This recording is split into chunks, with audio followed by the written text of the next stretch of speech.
Wonder Woman 1984 sucked. Why would you say something so controversial yet so brave? Okay, I get it. I'm not saying anything new or controversial. Every film critic has already panned this movie, and this movie deserves all the criticism that it gets. It's an action movie that barely has any action in it, it has way too many logical loopholes, and of course, there is that one critical, problematic theme in that movie about Chris Pine's character's return to the movie. Now, other people who are much more qualified than I am have already talked about that topic quite exhaustively, so I'm not going to broach that topic here. So, what am I going to talk about instead? To focus on one particular topic as to why this movie sucked, I want to talk about the movie's villains, and specifically as to why their villains were quite terrible. But before we can talk about this movie's villains, we need to talk about villains in general. And the fact of the matter is that we love villains. But to be more specific, we love fictional villains, not villains in real life. And there's a good reason for it. In the real world, we don't tend to like villains because villains tend to be, for one thing, a threat to us. But more fundamentally, psychologically, it's because people like to think that we are generally good. Now, whether or not that we are actually good is a different matter altogether, but we at least like to think that we are good. So whenever we come across someone who is not good, that becomes uncomfortable for us because that is someone who goes beyond our comfort zone, someone who denies everything that we believe is good and bad. And this aversion that we have for real life villains tends to get emphasized whenever we find there are certain things within those villains that we can identify with. Now, this thing that we identify with doesn't have to be something that's deep-seated or personal. It could be quite superficial. That person might share the same hobbies as us. That person might like the same movies as we like. That person could even have the same occupation as we do, or might even belong to the same ethnic group as we do. It doesn't matter what we identify with, as long as there's something that we identify with a real-life villain, it tends to make us hate that person even more intensely. But all of those things that cause us to feel aversion toward real-life villains no longer apply whenever the villains that we're talking about are fictional. The moment that we start talking about a fictional villain, something happens in our brains. The synapses start to fire in different ways. Remember how I just said that people tend to feel aversion whenever we find that there's something that we can identify with in real villains? It's the opposite when it comes to fictional villains. When it comes to fictional villains, whenever we find something that we can identify with in those fictional villains, then we tend to feel sympathy for them. Then we tend to feel that we actually like these villains. And the reason for that is simple: wish fulfillment. Now, earlier I said that most people like to think that we are good, and we try to be good. But people are also complex creatures. And what's also true is that while we think that we are good, within each of us, there are little voices in our head that are not that good. What was that? I should kill everyone and escape? Sorry. The voices. I'm kidding. That's not what they really said. Now, the vast majority of people would never put any of these violent thoughts into practice, but those thoughts are indeed there. People who had never heard a fly would wish that their office would just burn down one day whenever they get frustrated at work. This is not something to be ashamed of. This is something that everyone thinks, just not something that we ever put into practice. And that's exactly why we cheer when the Joker blows up a hospital. It's exactly why we feel attraction toward Hannibal Lecter. It's exactly why we feel like Gordon Gekko is someone that we could have a beer with. It's exactly why we love fictional villains. There are many different kinds of villains and they all serve different purposes. But regardless of what these purposes may be, they can be broadly defined into two different categories that viewers generally tend to get. And I'm not going to pretend that I know the exact formula, but there has to be some part empathy and some part wish fulfillment. Darth Vader is a perfect example of the empathy. Now, when we first meet Darth Vader in episode 4 of Star Wars, he is just nothing more than a big guy in a black armor who is the heavy. He's the guy who everyone is afraid of. He's the big bad guy. And that's all we get. He's just the bad guy.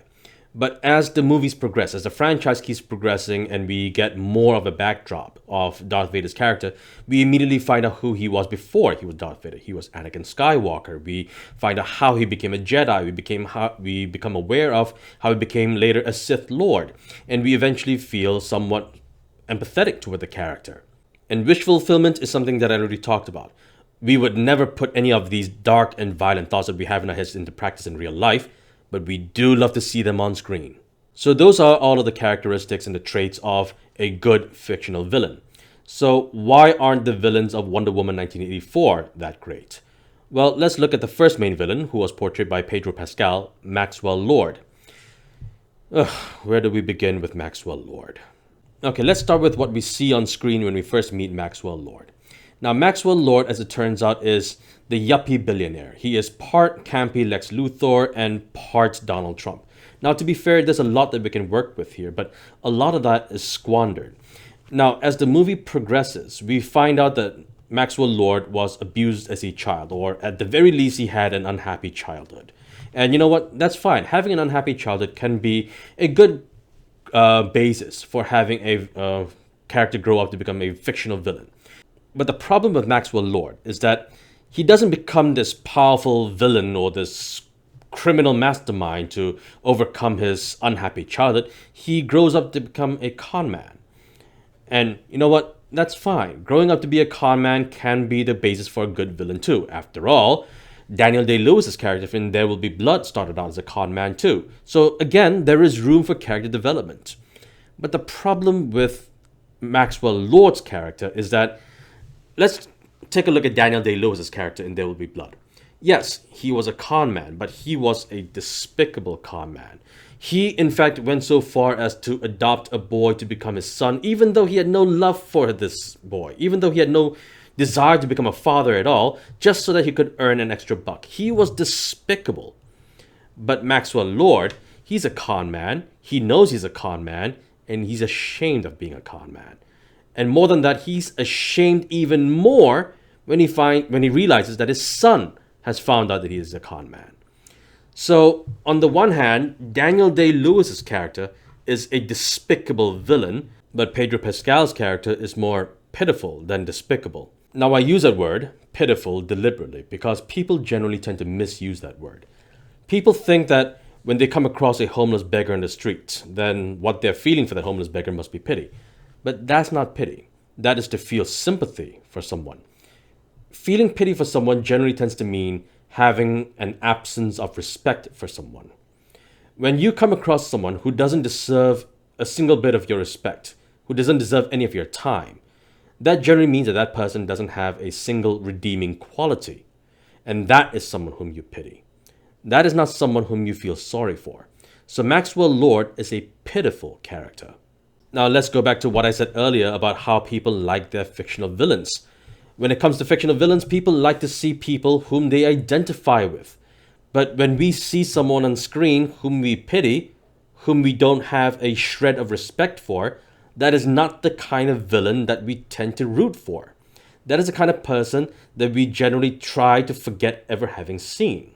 And that is why Maxwell Lord is such a terrible villain. Even though his literal power is wish fulfillment, we don't want to have anything to do with him.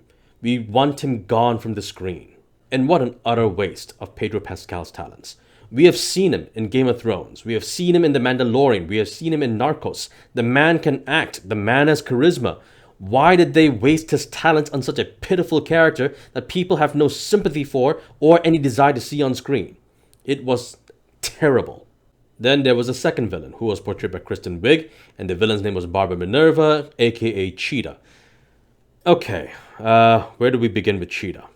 Well, for one thing, as much as I hated Maxwell Lord's character arc, at least he was given a character arc.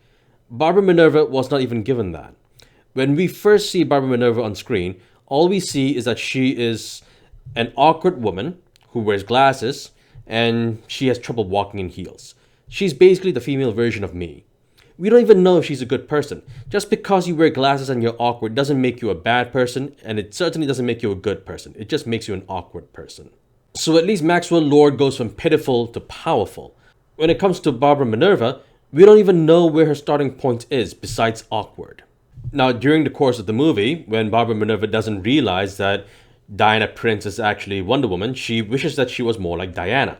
And because the movie needs to happen, she doesn't just become able to walk in heels, she also becomes confident and she becomes popular, and she also gains Wonder Woman strength. Strength that she probably didn't know that Diana Prince actually possessed.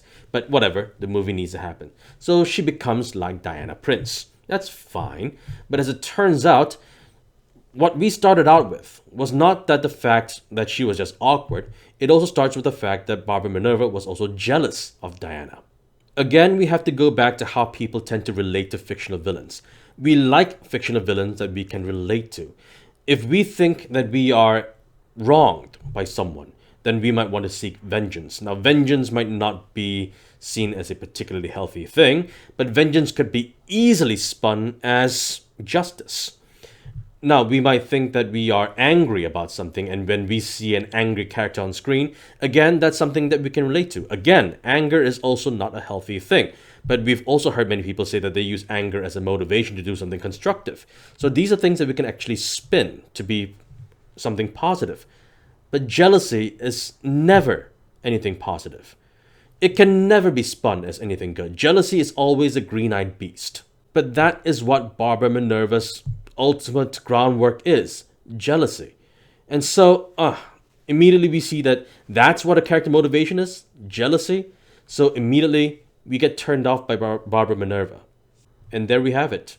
The villains that we got in Wonder Woman 1984 were people who had traits that generally audiences don't like to see in their fictional villains. We want to see traits in fictional villains that we can identify with. And what we want to identify with tend to be things that we see things as positive. We don't want to see pity. We don't want to see jealousy as the main basis for what we identify within ourselves. Because why would we? We would feel terrible about ourselves. And so when we see these kinds of traits in our fictional villains, it just tend to turn off. And that's why the villains we got in Wonder Woman 1984 were just subpar. Alright, so that brings us to the end of this video. If you like this video, don't forget to click on the like and subscribe button as well as the notification bell. And if you have comments, leave it down below. I'm John Lee, and I'll see you next time. Bye.